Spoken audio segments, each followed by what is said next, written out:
आप देख रहे हैं दैनिक सत्याग्रह न्यूज। सिवनी मालवा नर्मदा नदी संरक्षण के तमाम दावों और सामाजिक संगठनों की लगातार मुहिम के बावजूद पथाड़ा घाट और आसपास के इलाकों में अवैध रेत उत्खनन बेरोक टोक जारी है। दिन दहाड़े नदी का सीना छलनी किया जा रहा है और रेत माफिया खुलेआम मजदूरों से उत्खनन व परिवहन करवा रहे हैं। वहीं प्रशासन और विभागीय अधिकारी मौन बने हुए हैं।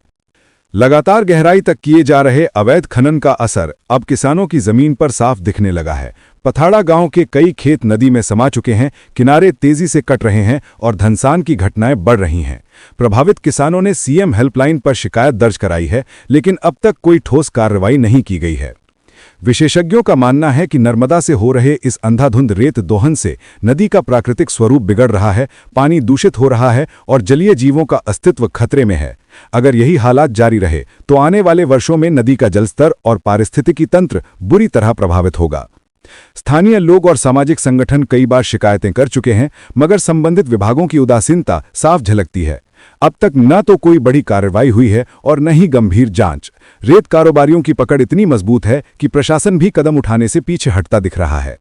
मां नर्मदा को बचाने की मुहिम समय समय पर सामाजिक संगठनों और श्रद्धालुओं द्वारा चलाई जाती रही है, लेकिन विभागीय लापरवाही और रेत माफिया की ताकत के आगे ये प्रयास असरहीन साबित हो रहे हैं।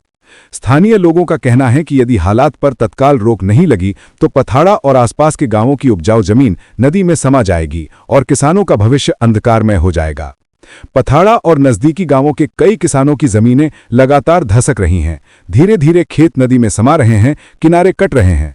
किसान बताते हैं कि रात दिन ट्रैक्टर, किश्ती और पोकलेन मशीनें घाट पर गड्ढे खोद रही हैं।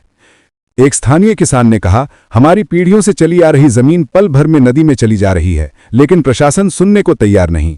पथाड़ा गांव की गलियों से गुजरते वक्त हर किसी को रेत से लदे ट्रैक्टर ट्रॉली दिख जाते हैं। धूल और शोर से ग्रामीण परेशान हैं।